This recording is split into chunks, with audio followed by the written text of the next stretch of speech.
Hello, and welcome to the Mainstreet Show. I'm your host, Jonathan Fox, and today I'm joined by Vietnam veteran Greg Gorrell and his friend Ann Schar. Greg, Ann, thanks so much for joining me today. Thanks for having us. Greg, can you tell us about what serving in the war was like?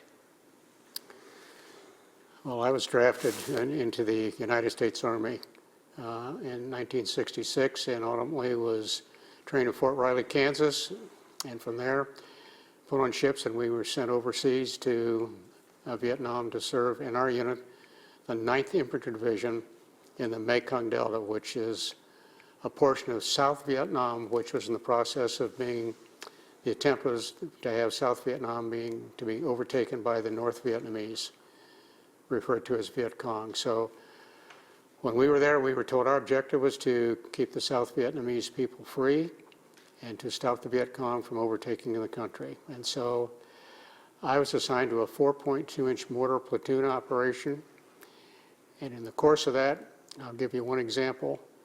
On one particular night, we had men in a sandbag bunker that was observing the Delta to see if any enemy was approaching. And on this particular night, they were. 2 of us were in what's called FDC by the mortar pits. And they said, enemy approaching, we need to see what's coming. So we put up illumination rounds, which lit up the sky so we could see what was coming. And our company commander came in and said, what are you guys doing? And we told him what we were doing.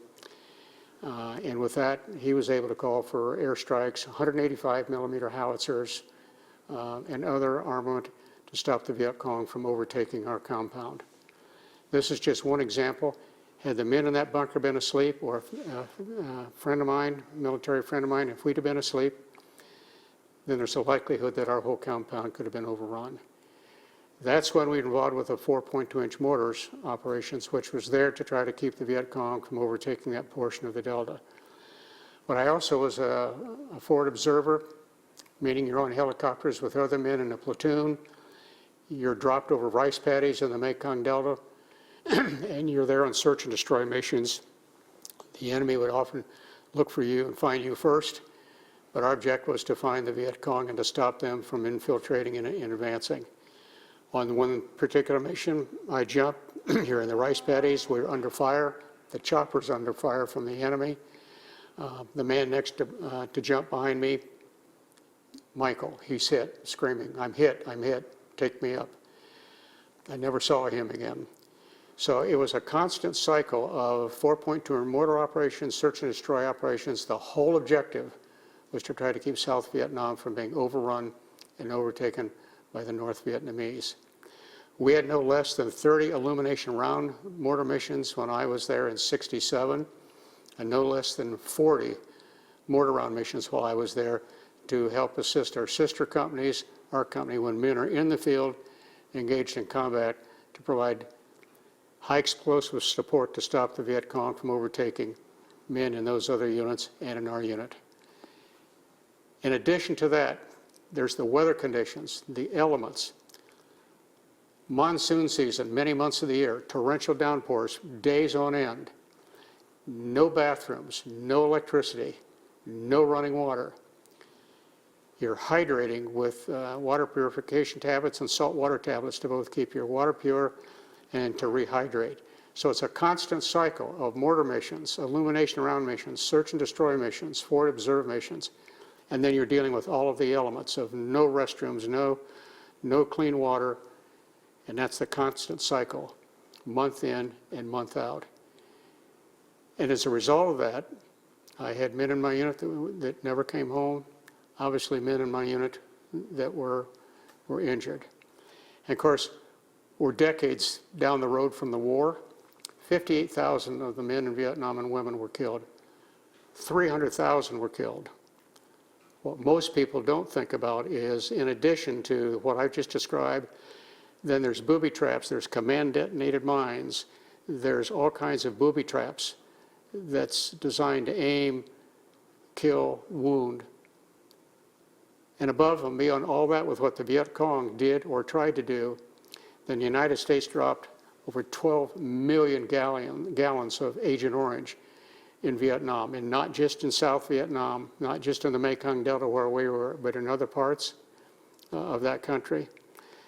Well, the end result of that is nobody talks about this.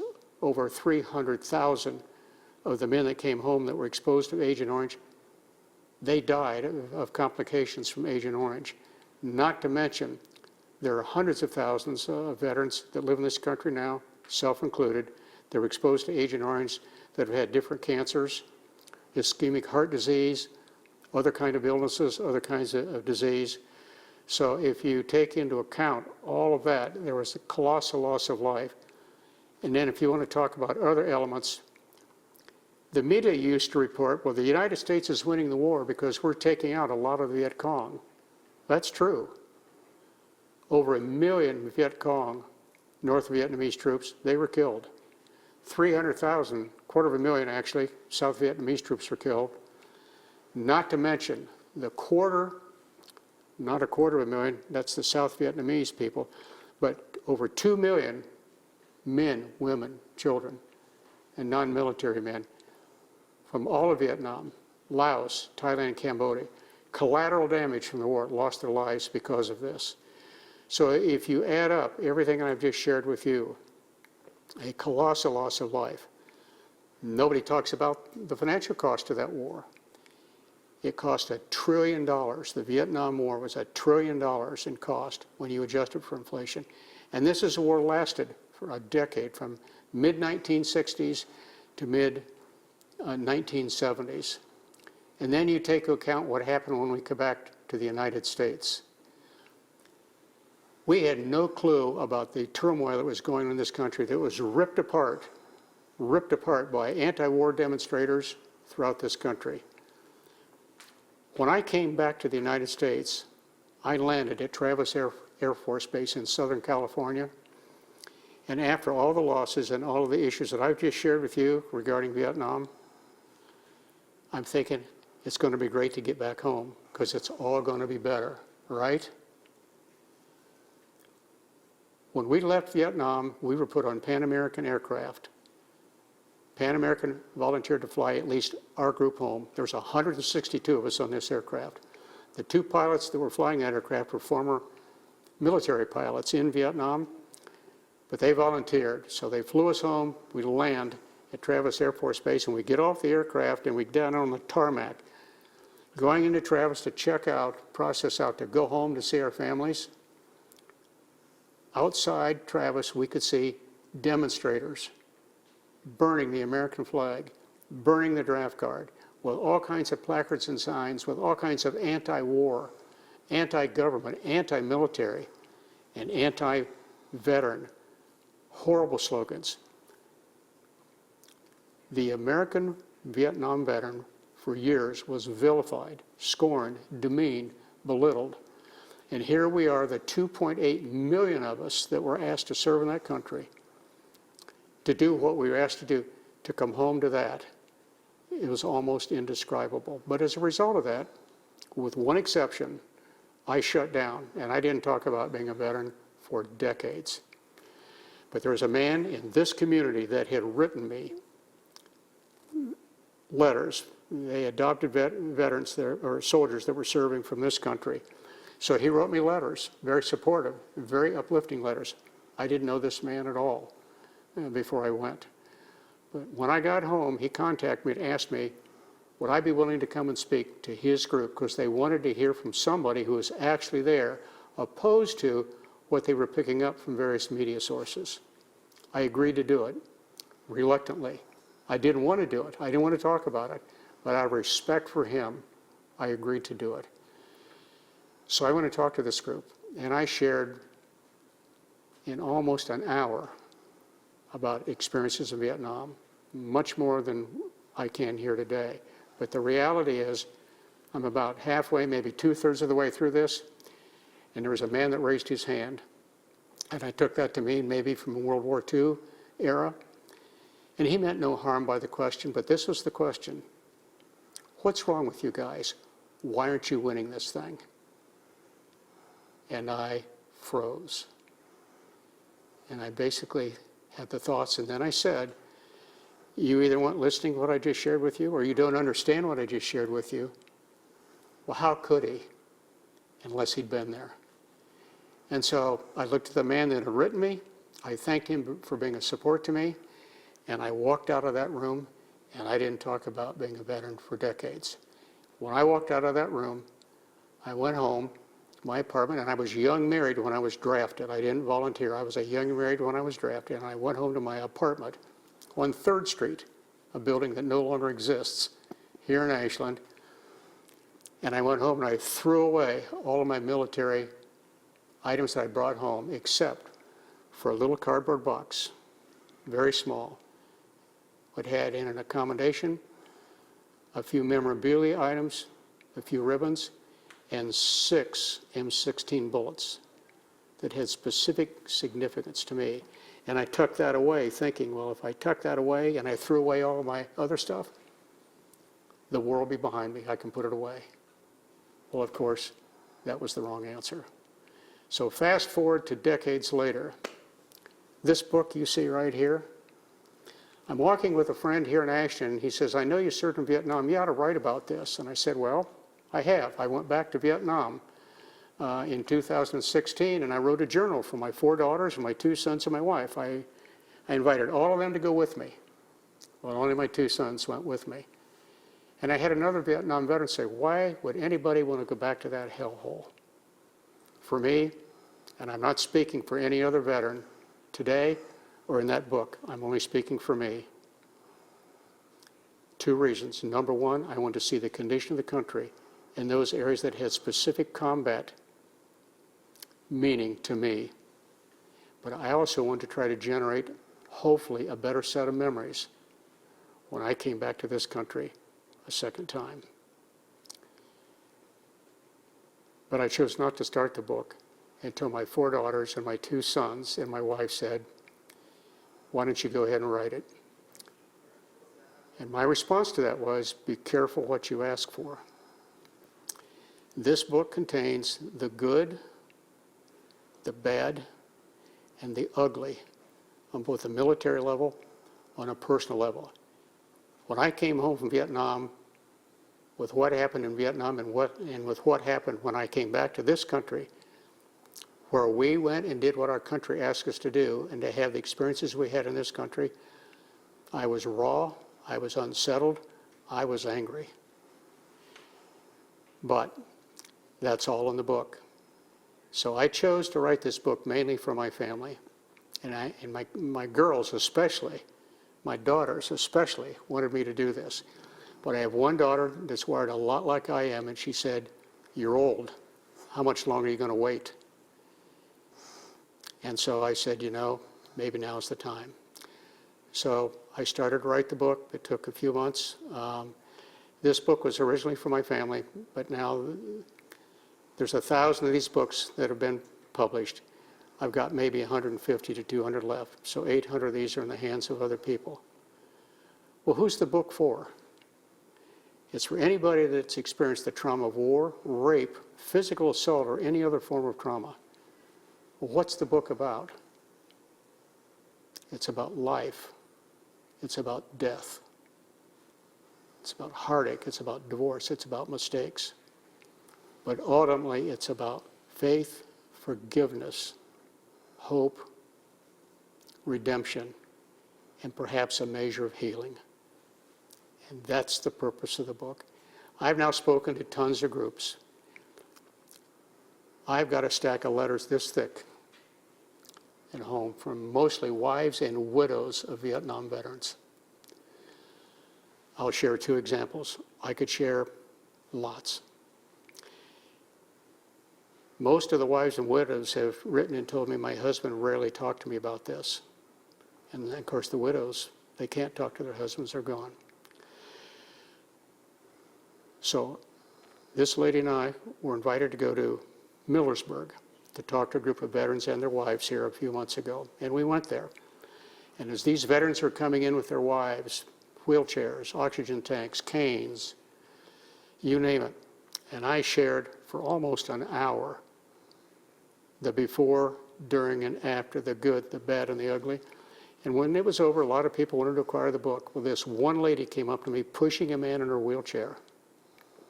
She says, I want to buy a copy of your book for you and for my son. And I said, who's the man in the wheelchair? That's my husband. His name is Charlie. And she said, Charlie has never talked to me, which many Vietnam veterans even today still do not talk about it openly. Ann's husband is one of them, by the way. And the reality is, she took the book, and so I said to her, once you've read the book, maybe you and Charlie could talk. So I looked at Charlie, sitting in the wheelchair. Charlie, will you read the book? Oh, maybe I can read the book. I said, when you and your wife have read the book, do you think you can talk to her about your journey before, during, and after the war? His response was, I don't know that I can do that. And so then I said to Charlie, I stooped down and looked at him, eye level, in his wheelchair, and said, well, if you can't talk to her about it after you've both read the book, will you give her the privilege of allowing her to ask you questions about your journey after you both read the book? And he got it pretty tender and said, well, maybe I can do that. I'll share one other story. I'm walking into the YMCA here in Ashland not long ago, and there's this woman that's coming out, and she stops me. She said, are you Greg? And I said, yes, I am. She says, well, you may not remember me, but when you were still working, you used to insure my husband and I for our business up north, and here's my name and my husband's name. And I said, yes, I do remember you. She said, well, I know that my husband knew that you served in Vietnam, and I know that you knew my husband served in Vietnam, but I also knew the two of you never talked. And I said, you're right about that. We didn't, as most Vietnam veterans, at least in that time frame, did not. She said, well, my husband has since died. He wrote me lots of letters when he was in Vietnam. Well, I have since moved to Florida with one of my adult children, but I have two adult children that still live here in the area. And they went to one of your book signings, and they bought the book, and they've read the book because my husband never talked to his kids or to me. I read the first few letters that he wrote to me from Vietnam. I had to stop because of the content of those letters. So I asked her the question, what did you do with the rest of the letters that he wrote you? She says, I've never opened them. I said, when you go back to Florida, I hope you'll muster the courage to get out those letters with your adult child that lives not far from you and to read those letters because he wrote them specifically for you. He wanted you to know. That's the purpose of the book. I have a stack of letters like this from wives and widows and from a few veterans, very similar to that. And so at the end of the day, you asked me the question, what was the war like? There were two wars. I want to say that again. There were two wars, and thus the title of the book, Vietnam Survival Both There and Home. There was the war in Vietnam, and there was the war back in the United States. So who was held accountable for what happened in Vietnam? Here's my answer. Nobody was held accountable. But who took the brunt of it? It was the Vietnam soldier that did all his country asked him to do, and he came home to be greeted by that. And that carried on in some parts of this country for decades. It started with all the riots and the anti-war, anti-veteran materials in Berkeley, California, and just spread across this country like wildfire. Now, has it gotten better for Vietnam veterans? I'm getting near the end here. It has gotten better for Vietnam veterans, but it's taken decades to get there. And here's what I mean by that. Occasionally, I'm in a grocery store, at a restaurant, maybe someplace else. Somebody might come up to me and say, if I'm wearing the hat, which is on this table, they might say to me, thank you for your service. And while that's really nice to hear, and it's appreciated, if you want to penetrate the heart and the soul of a Vietnam veteran, look him right square in the eyes and simply say two words, welcome home. There will be veterans that have been home for 50 to 60 years that have never heard those words. And if somebody chooses to say welcome home, that person will never forget it. And I can assure you, the Vietnam veteran will never forget it.